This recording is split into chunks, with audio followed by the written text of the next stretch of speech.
Ancient civilizations that were destroyed in the Bible. Number 1. Nephilim and the pre-flood. Let us set the stage by understanding why the Nephilim were. In the Bible, specifically in Genesis chapter 6 verse 4, it says, "The Nephilim were on the earth in those days, and also afterward, when the sons of God came into the daughters of men, and they bore children to them.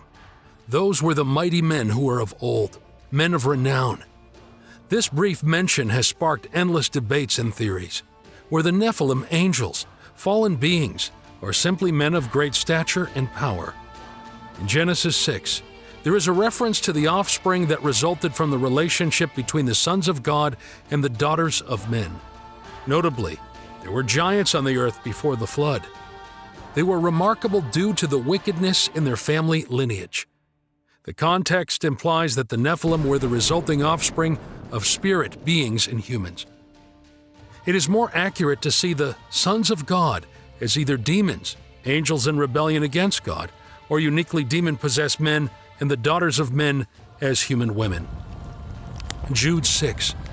And angels who did not keep their own designated place of power, but abandoned their proper dwelling place, these is kept in eternal chains under the thick gloom of utter darkness for the judgment of the great day. Jude 6 also explains what God did with these evil angels. These beings were filled with lust when they saw the daughters of men, and the angels cohabitated with the women, this producing offspring who were half angelic and half human, known as Nephilim. However, these beings would not have free reign on the earth. God was going to send a great flood. Picture the world back then, full of life and busy with all sorts of things happening. But even with all this, there was a dark problem growing. The Lord saw that the wickedness of man was great in the earth, and that every intention of the thoughts of his heart was also evil continually. Genesis chapter 6 verse 5. People going about their lives, but something wasn't right. There was corruption, violence, and a kind of darkness that had settled over humanity. God then saw Noah as a righteous man, blameless among the people of his time. God tells Noah in Genesis chapter 6 verses 13 through 14, "I am going to put an end to all people, for the earth is filled with violence because of them. Make yourself an ark of cypress wood." Can you imagine what Noah must have felt, being given such a monumental task to build an ark, a giant boat, in preparation for a catastrophic flood that would wipe out every living thing? God did not intend for the human race to remain in this rebellious state indefinitely. The Bible gives us hints at a world that had deviated far from what God intended. So, as Noah builds his ark, a massive vessel, about 450 feet long, 75 feet wide, and 45 feet high, you can feel that something really bad is about to happen. Let us put Noah's Ark size into perspective with things we're familiar with today. Imagine a football field, which is usually about 360 feet long. Now, Noah's Ark, at 450 feet long, would be even longer than that, like a football field with an extra 90 feet, or about the length of another quarter of a field tacked on. That's pretty huge, right? For the width, think about a standard basketball court. It's about 50 feet wide. The ark was 75 feet wide. That's like 1.5 basketball courts side by side. You could play a pretty big game on that. And for the height, it was 45 feet high. Picture a 4-story building. Each story in a building is usually about 10 to 12 feet, so the ark was as tall as a medium-sized apartment building. Altogether, imagine a super long football field, 1.5 basketball courts wide, and as tall as a small apartment building. That was the size of Noah's Ark. It was like a giant floating building on the water. Continuing from the story, Noah gathers his family in pairs of all living creatures, as instructed by God. The ark turns into a sign of safety and hope during the flood. Then the rains come. It's not just a heavy downpour. It's like the heavens themselves have opened up. Water covers the earth higher than the mountains. Every living thing that moved on the earth perished. Only Noah was left, and those with him in the ark. Genesis chapter 7 verses 21 through 23. After 40 days and 40 nights, the rain stops. The waters eventually subsided, and the ark rested on the mountains of Ararat. Now, think of this like parking your car on a big, tall hill after a massive storm. But instead of a car, it's a massive boat. And instead of a hill, it's a whole group of big mountains. Noah and his family step out into a new world. God makes a covenant with Noah, promising never to destroy the earth with a flood again, marked by the rainbow in the sky. You would think this would be the last time we read about the Nephilim or giants, but after this, we see various instances. The exploration of Canaan. It appears that the fallen angels committed their sin again after the flood. However, it is likely that it occurred to a much lesser extent than before the flood. We go to Numbers chapter 13, verse 33. Here we meet a new set of characters: Moses, the Israelite spies, and the inhabitants of Canaan, including the descendants of Anak, who are linked to the Nephilim. Who exactly were these descendants of Anak? The Bible introduces them during the story of Moses sending 12 spies to explore the land of Canaan. The spies come back with a startling report. We saw the Nephilim there. The descendants of Anak come from the Nephilim. We seemed like grasshoppers in our own eyes, and we looked the same to them. This verse suggests that the descendants of Anak were related to the Nephilim, known for their great size and strength. Moses, leading the Israelites out of Egypt, sends spies to scout the promised land. The spies come back terrified, saying, "Hold on. Didn't we just say the Nephilim were wiped out in the flood?" In the Old Testament, giant is most commonly referred to by the word Rephaim. Throughout the entirety of the Old Testament's narrative, the Rephaim serve as a fascinating and significant recurring motif. Where does the Bible mention Rephaim? The Rephaim are first mentioned in Genesis 14. The Rephaim, along with other large people, are also mentioned in Deuteronomy chapter 2, verses 20 through 21. Deuteronomy chapter 2, verses 20 through 21. It is also regarded as the land of the Rephaim because the Rephaim previously lived in it, but the Ammonites call them Zamzummim, a people as great, numerous, and tall as the Anakim. But the Lord destroyed them before them, and they dispossessed them and settled in their place. The name Rephaim, which literally means terrible ones, gives us an indication of the intimidating and fearsome nature of these individuals. This is not the only time we see these giants after the flood.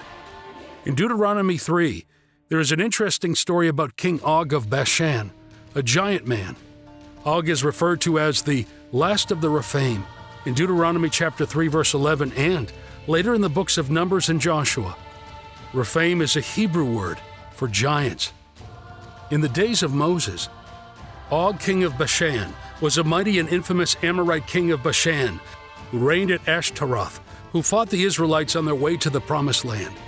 As the Israelites journeyed towards the Promised Land, they encountered many formidable foes, and King Og was one of them. He fought fiercely against the Israelites and led his entire army against them. Israel had to deal with King Og of Bashan, who sent his entire army against Israel. The Israelites then marched toward Bashan, where King Og confronted them at Edrei. Because of Og's reputation, the Israelites were terrified. "Do not be afraid of me, for I have delivered him into your hands, along with his entire army and his land," God assured Moses. The book of Deuteronomy includes a narrative of a conflict that occurred between forces led by Moses and those led by Og. According to the biblical account, Og was the ruler of 60 different walled cities, all of which were taken by the Israelites. Israel slayed the entire forces and conquers all 60 cities in the kingdom of Og, which had the same tall walls as Sion's. When God chose to hand over an enemy to his people, even strong fortified cities were no match for the enemy. In addition to this, he was a very large man and slept in a bed made of iron that was 9 cubits long and 4 cubits wide, 13.5 feet long and 6 feet wide. The inclusion of this detail draws attention to Og's massive stature. A man in need of this size bed was most likely tall. Israel destroyed the entire population and took control of all 60 cities in Og's kingdom, which had the same high walls as Sion's. When God decided to hand over an enemy to his people, high-walled cities were no match. Later, At the city of Jericho, the most spectacular demonstration of that truth would occur. According to Deuteronomy chapter 3, verse 11, Og was a descendant of the Rephaites, indicating a man of great stature, or giant. His colossal bed had become famous and, no doubt, had been saved as a memento. Joshua chapter 12, verse 4. And the territory of Og king of Bashan, one of the remnant of Rephaim, who lived at Ashtaroth and at Edrei. After this, we then see another giant. The most well-known giant in history is Goliath from the Bible. He was a champion from the Philistine camp who fought as an armored charioteer. He was dressed in what we'd call a mail coat. The Philistines warmed up by donning a large canvas-like undergarment with overlapping bronze ringlets. From shoulder to knee, this coat of mail shielded the weaver from the enemy's weapons. Body armor of this size and type weighed 5,000 shekels of bronze, which equates to between 175 and 200 pounds in modern terms. The armor only included the coat of mail. Goliath, on the other hand, wore a bronze helmet, bronze leggings, greaves, to protect his shins, and carried a bronze javelin or spear slung between his shoulders. Was Goliath a Nephilim? Some scholars believe that Goliath the Gittite, a Gath resident, belonged to a race known as the Nephilim. Other experts argue that Goliath was a Rephite, because the Nephilim were destroyed in the Great Flood during Noah's time. Only Noah's family survived. Some scholars believe the Philistines descended from the Anakim. Goliath's champion status is enhanced by the fact that Gath was an ancient Anakim stronghold. Some scientists believe Goliath has an identifiable family tree, implying autosomal dominant inheritance, which causes familial acromegaly or gigantism. The relations of Goliath. There are also other giants mentioned in 2 Samuel chapter 21 verses 15 through 22, and 1 Chronicles chapter 20 verses 4 through 8, who are related to Goliath in the Bible. This event occurred when David was old. 2 Samuel chapter 21. There was war at Gath again, where there was a man of great stature who had 6 fingers on each hand and 6 toes on each foot, 24 in number. He also was a descendant of the giants.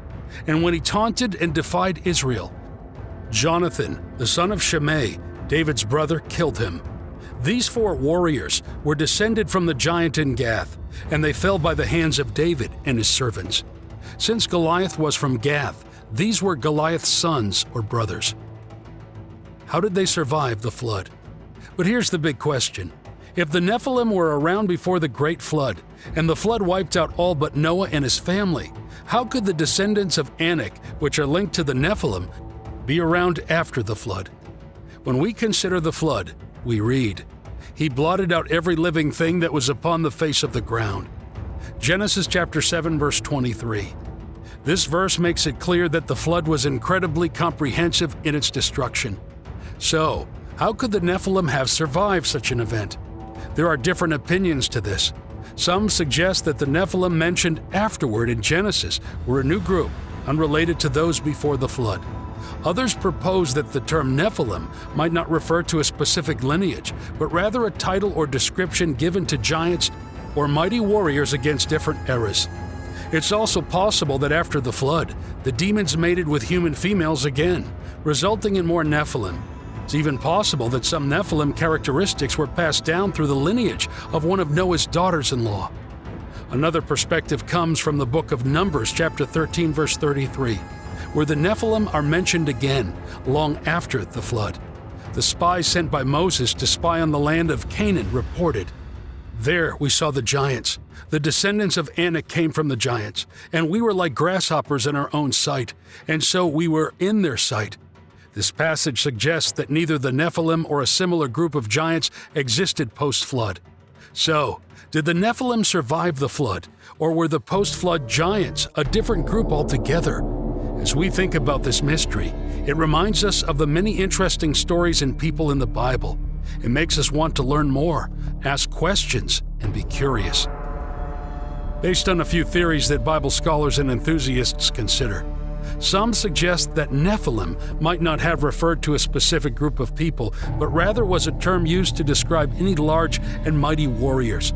So, The descendants of Anak might not have been direct descendants of the pre-flood Nephilim, but were simply similar in stature and strength. Another idea is that something similar happened again after the flood. This time, the sons of God came down to earth and created a new group of Nephilim. This could be why there were giant people, like the descendants of Anak in Canaan. A less popular theory is that the gene for the Nephilim somehow survived through one of Noah's family members. It's a bit of a stretch, but some people think that maybe the wives of Noah's sons carried this gene. In this perspective, the story isn't about physical giants, but about moral and spiritual challenges. The giants represent the significant obstacles the Israelites had to overcome in their faith journey. So, how do these pieces fit together? On one hand, we have Noah and his family, the sole human survivors of the flood. On the other, centuries later, there's a mention of the Nephilim or their descendants in Canaan. Flood, but continuous sin. So why did God send the flood if he knew sin would still be around after it? Let's dig into this using Genesis chapter 6 verses 1 through 7 as our guide. One thought is that the amount of evil that happened in Noah's time was incredibly high, way more than usual. It wasn't just regular evil, it was non-stop, all-consuming wickedness. Maybe our world today, with all its problems, still doesn't compare to how bad it was back then. Another thought is that the whole situation with the sons of God, the Nephilim, and their offspring was super problematic. It's like the flood was specifically targeting this extreme form of evil that had developed. But there's a bigger picture here. 1 Corinthians chapter 10 verse 11 tells us these stories are warnings. Jesus even talks about the days of Noah in Matthew chapter 24 verses 37 through 39, saying that just as people back then didn't see the flood coming, many people won't see his return coming. So, the flood was a massive reset button for a world drowning in sin, but it was also a warning sign for future generations. It's like God saying, "Look what happened back then. Don't make the same mistakes."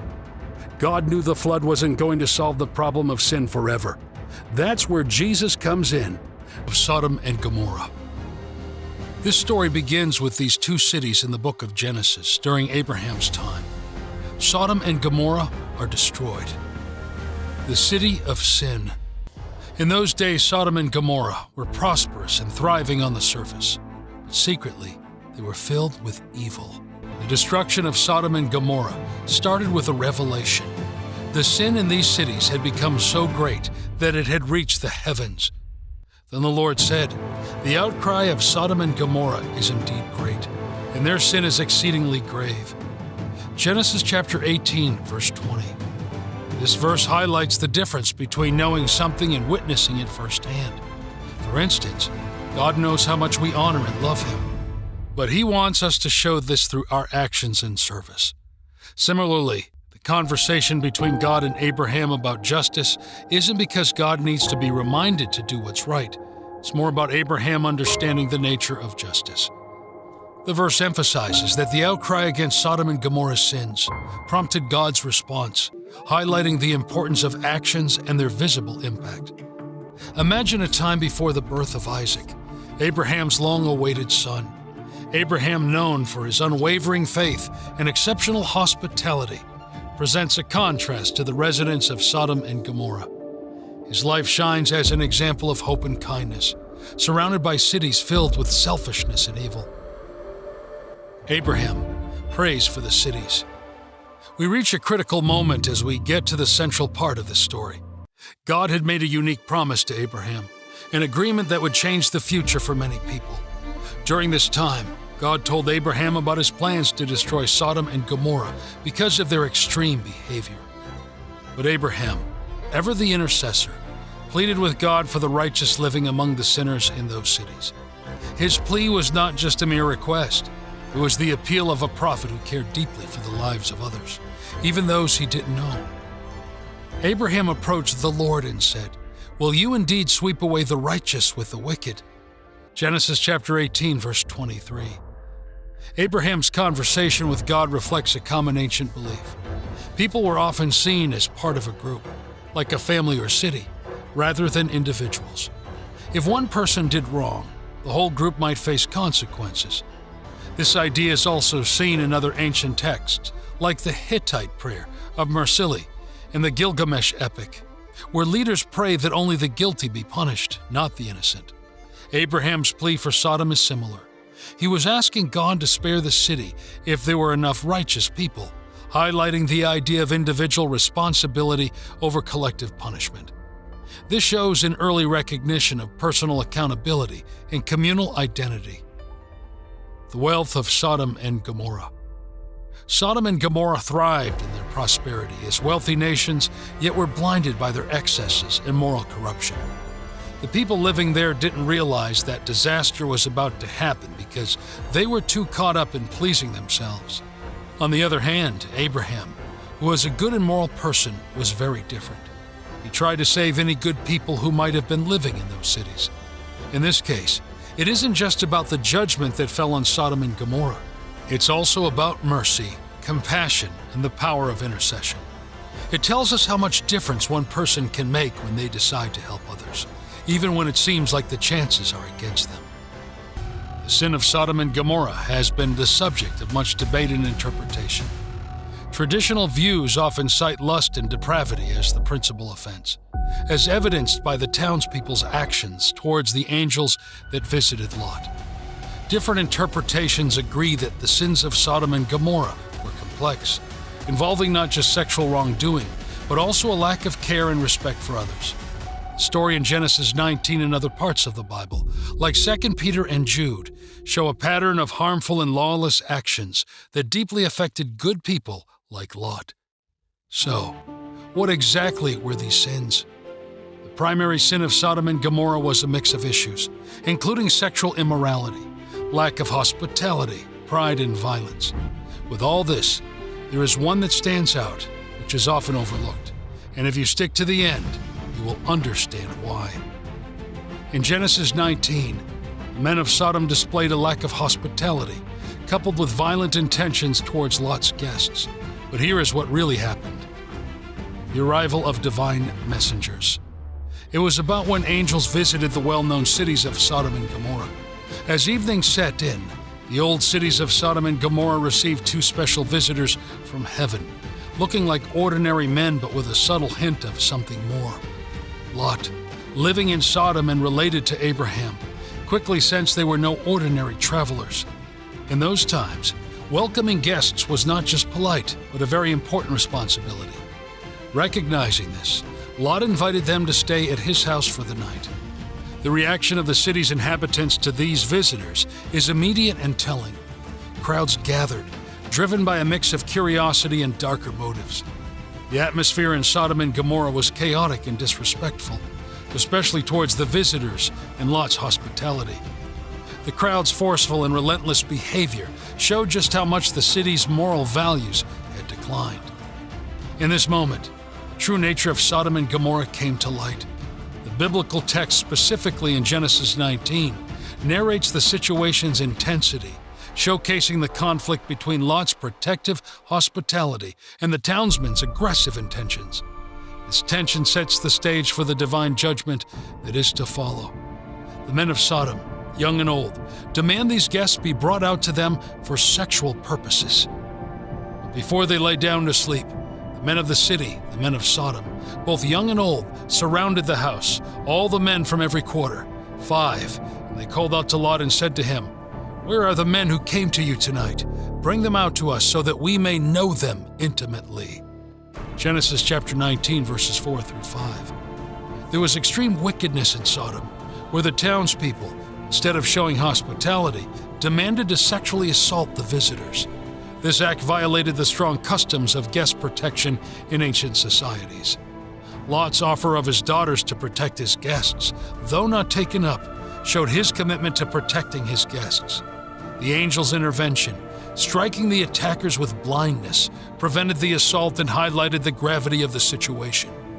This passage reveals the depth of moral corruption in Sodom and the importance of hospitality in ancient cultures. But was it just about sexual immorality?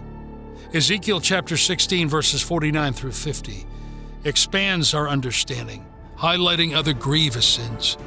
Behold, this was the sin of your sister Sodom, She and her daughters' outlying cities had arrogance, abundant food, and careless ease. But she did not help the poor and needy. They were haughty and committed repulsive acts before me. Therefore I removed them when I saw it. These verses emphasize the presence of pride. Apathy and neglect of the needy is part of their wrongdoing. In the Bible, the Hebrew term often translated as detestable things is used to describe morally offensive acts. Additionally, Jude chapter 1 verse 7 highlights that sexual immorality and perversion were significant issues. There's much discussion about Sodom and Gomorrah's main wrongdoing. Some think it was mainly about being inhospitable to the guests and breaking important cultural rules. Others see the story as showing a range of serious moral problems, including sexual misbehavior, excessive pride, and not caring for the needy. Unveiling the darkness. Lot's hospitality. Imagine a scene where two angels, disguised as ordinary men, enter the notorious cities of Sodom and Gomorrah. Here, the first lesson unfolds.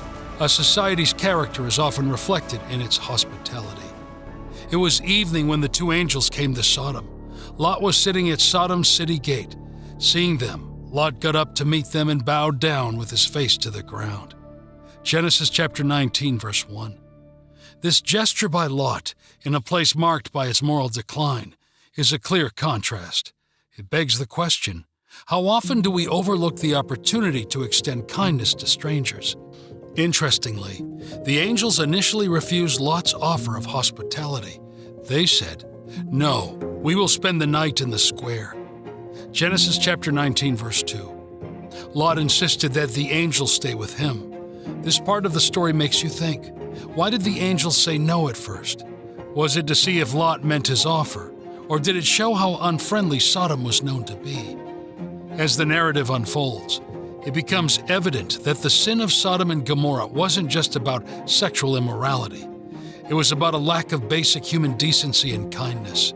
Lot's act of sheltering these guests shows the severity of the city's moral bankruptcy, in a place where people didn't welcome visitors and looked at strangers badly. Lot's kind behavior really stood out as a good example. The story makes us think, how do we treat the strangers among us? Are we like Lot, offering shelter and protection, or do we embody the unwelcoming spirit of Sodom and Gomorrah? The way we treat the least among us often reflects our society's true values. Divine intervention. Here, the angels intervene, protecting Lot's family from the mob and then informing them of the impending doom of the city. And the two men, angels, asked Lot, "Have you any others here in Sodom, a son-in-law, and your sons, and your daughters? Whomever you have in the city, take them out of here, for we are destroying this place, because the outcry for judgment against them has grown so great before the Lord that the Lord has sent us to destroy and ruin it." Genesis chapter 19, verses 12 through 13. This declaration sets the stage for an intense narrative of urgency and escape. Lot, Abraham's nephew, is in Sodom, and these angels urgently instruct him to gather his family and flee. The urgency is palpable in Genesis chapter 19, verse 15. As morning dawned, the angels urged Lot to hurry, saying, "Up, take your wife and your two daughters who are here, lest you be consumed in the punishment of the city." As the story progresses, the countdown to the destruction of Sodom and Gomorrah begins. With the dawn approaching, the time for these cities to face their consequences was near. This looming disaster is a moment in history and symbolizes a larger future judgment. When the angels warned about the coming destruction, there was a real rush to act quickly. They told Lot to get his family and leave right away because the city would be judged soon. But getting his family to believe and leave wasn't easy. Lot seemed a bit slow to move, and his sons-in-law thought he was joking about the danger. The struggle to get his family to leave highlights how hard it can be to leave behind what's familiar, even if it's harmful.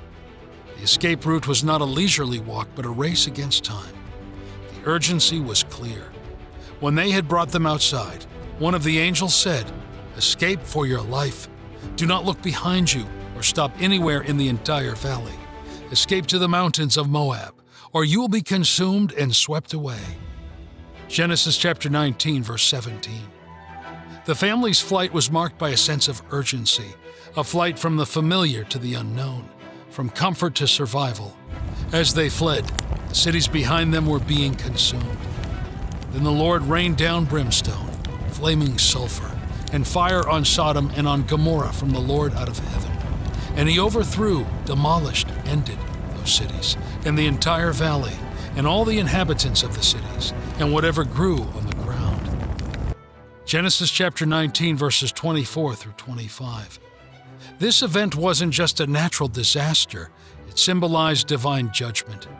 The image of a city engulfed in flames, and brimstone is a reminder of the consequences of moral decay and disobedience. Interestingly, God's decision to save Lot and his family was influenced by Abraham. While the cities were ultimately destroyed due to their wickedness, God remembered Abraham's plea and saved Lot as an act of mercy towards Abraham.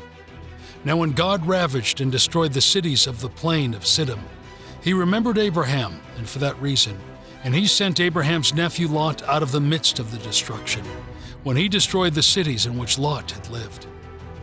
Genesis chapter 19, verse 29. Lot's wife's tragic fate as they escaped. She looked back at Sodom and turned into a pillar of salt, which serves as a representation of the consequences of longing for a sinful past. Her transformation into salt, in the midst of the region's salt pillars, stands as a reminder of this disaster. Jesus later references this event in Luke chapter 17, verse 32, cautioning against hesitating in the face of God's judgment. On the other hand, Abraham witnesses the smoke rising from the city, a moment that emphasizes the power of his prayers, which ultimately leads to Lot and his family's salvation. This narrative emphasizes the importance of obedience and the impact of intercessory prayer in times of judgment. The aftermath of the destruction. The narrative doesn't shy away from the disturbing aftermath involving Lot's daughters. In the cave where they take refuge, fearing the extinction of their family line, they intoxicated their father, Lot, to lay with him, resulting in both sisters being pregnant by him. This part of the story highlights the pervasive and lasting impact that living in a morally corrupt environment had on Lot's daughters. The actions of Lot's daughters might be seen as being shaped by the negative environment in Sodom. They likely learned or were affected by the evil they saw around them in the city. Sodom and Gomorrah in the New Testament. Fast forward to the New Testament, and we find Sodom and Gomorrah taking on a metaphorical significance, symbolizing the final judgment and the end of times. In 2 Peter chapter 2, verses 6 through 8, the destruction of these cities serves as a warning and example of God's judgment on ungodly living. It says, "And if he condemned the cities of Sodom and Gomorrah to destruction by reducing them to ashes, having made them an example to those who would live ungodly lives thereafter, and if he rescued righteous Lot, who was tormented by the immoral conduct of unprincipled and ungodly men, for that just man, while living among them, felt his righteous soul tormented day after day by what he saw and heard of their lawless acts." Similarly, in Revelation, Sodom is used to depict the ultimate downfall of a corrupt world system. This is a powerful example of how justice is carried out by divine means, leading to the complete removal of evil. Sodom and Gomorrah today. For years, many scholars doubted their existence. However, archaeological evidence has since pointed to their location near the Dead Sea. The cities were part of a group known as the Cities of the Plain, and they were likely located in the vicinity of the Dead Sea.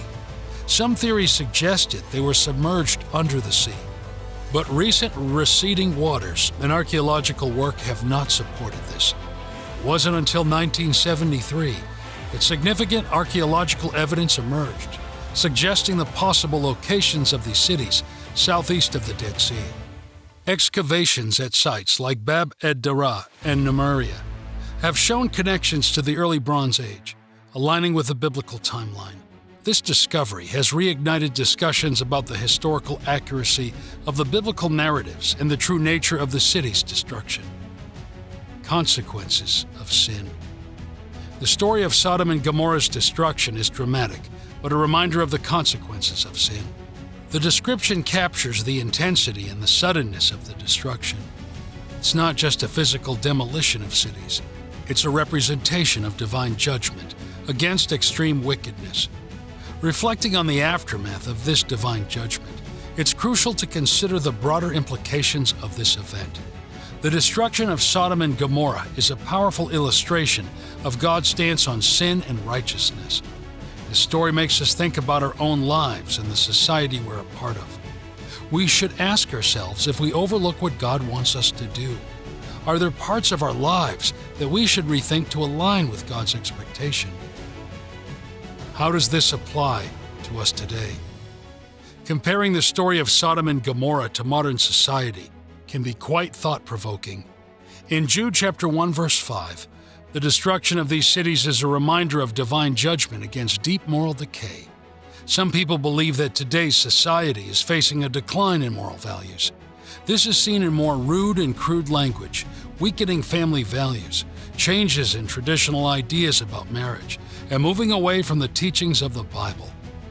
There is a sense that personal achievements and pride have overshadowed humility and modesty. This societal shift raises questions about readiness for divine judgment or spiritual awakening. The Bible in 2 Peter chapter 3 verses 10 through 15 speaks about the day of the Lord coming unexpectedly and emphasizes the need for living in holiness and godliness, looking forward to a new world of righteousness. This serves as a reminder to reflect on our values and actions in today's world. What can we do differently? Now, let's talk about self-reflection on personal actions. The story of Sodom and Gomorrah serves as a personal call to each of us. It's easy to point fingers at societal sins, but what about our own actions? Are we contributing to the moral decay in small ways? Care for the needy.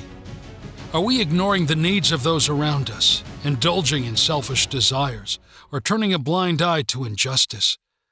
This story is a wake-up call to examine our lives and align our actions with moral and ethical values. So, what can we learn from Sodom and Gomorrah? It's not just about fire and brimstone. It's about understanding that our actions, both as individuals and as a society, have consequences. It's a reminder to check ourselves, think about how we're living, and try to do better every day. Let's use this story not to scare us, but to guide us towards being better people, making better choices, and creating a world that's kinder, fairer, and more just. Show kindness. In today's fast-paced world, we often overlook the power of hospitality and compassion. But just as Lot's kindness stood out in Sodom, our acts of compassion can shine brightly in a sometimes indifferent world. Whether offering a listening ear, a helping hand, or a place of refuge, these actions create ripples, impacting lives and knitting communities together. See hospitality as a community's heartbeat. The story of Sodom and Gomorrah teaches us that a community's moral health can be gauged by how it treats its guests and vulnerable members.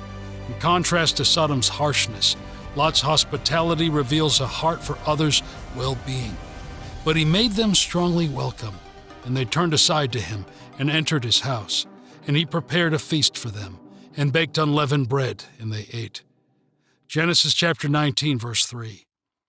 Embracing God's warnings. The story of Sodom and Gomorrah in the Bible is a powerful narrative about the consequences of ignoring God's warnings. But how does this story teach us the importance of being receptive to guidance and maintaining spiritual awareness? In our daily lives, embracing divine warnings can manifest in various ways. It could be heeding the subtle nudges of our conscience when making decisions, listening to the advice of those wiser than us, or paying attention to the lessons learned from past experiences. It's about being mindful of the impact of our actions on ourselves and others and striving to live a life that is honorable and just. Consider the characters in this story and their reactions to God's warnings. In Genesis 19, angels warn Lot about the impending destruction of Sodom and Gomorrah. Lot's response is immediate. He understands the gravity of the situation and acts. This is a critical moment that emphasizes the importance of going in line with divine guidance. What is the relevance of this story in contemporary life?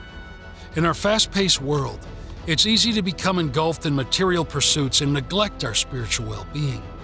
The story of Sodom and Gomorrah reminds us to stay spiritually aware and listen to the guidance that comes our way, whether it be through Scripture, conscience, or life experiences.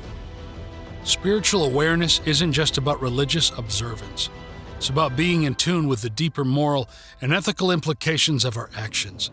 It's about recognizing the signs and warnings in our lives and taking proactive steps to align ourselves with the path of righteousness and compassion.